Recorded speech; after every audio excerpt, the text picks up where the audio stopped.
আজকে আমি আপনাদের সাথে শেয়ার করতেছি চিকেন বিরিয়ানি, যেটা আমি খুবই ঝটপট এবং কম সময়ের মধ্যে বানিয়ে নিয়েছি। হ্যালো গাইস, আসসালামু আলাইকুম, কেমন আছেন?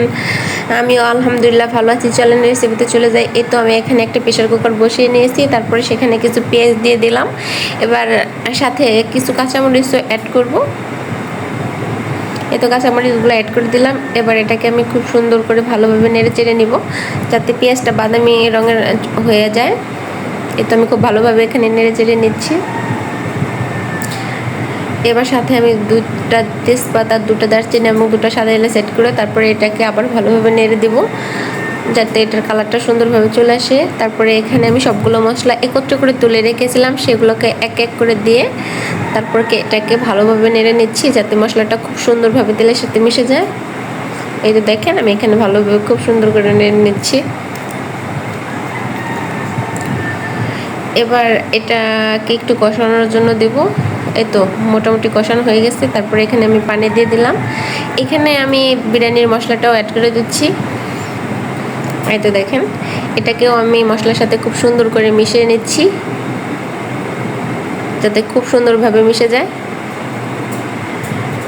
এতে দেখেন মশলাটা অনেক ভালোভাবে কষানো হয়ে গেছে, উপর থেকে তেলও ছেড়ে দিয়েছে।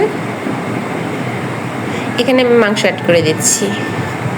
মাংসটা অ্যাড করার পর আমি এখানে একটু নেড়ে চেড়ে দিচ্ছি।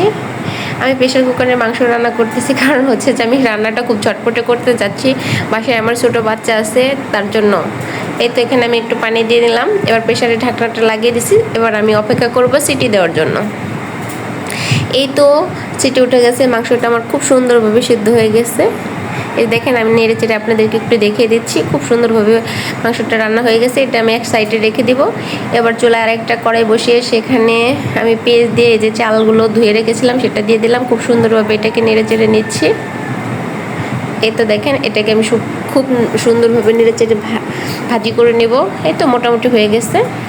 তারপর আবার আমি চলে আসলাম রাইস কুকারে। এটা রাইস কুকারে দিয়ে পরিমাণ মতো পানি দিয়ে দিচ্ছি, কারণ আমি রাইস কুকারে রান্না করি খুব সহজে করার জন্য, ঝটপট করার জন্য। আমার হাতে খুবই কম সময় খুব কম। এই তো আমি রাইস কুকারের লাইনটা অন করে দিচ্ছি। এই যে দেখেন, এর মধ্যে আমি কিন্তু মাংসটাও মিশিয়ে দিয়েছি। আমি একটু নেড়ে চেড়ে দেখতেছি যে চাউলটা ফুটেছে কিনা।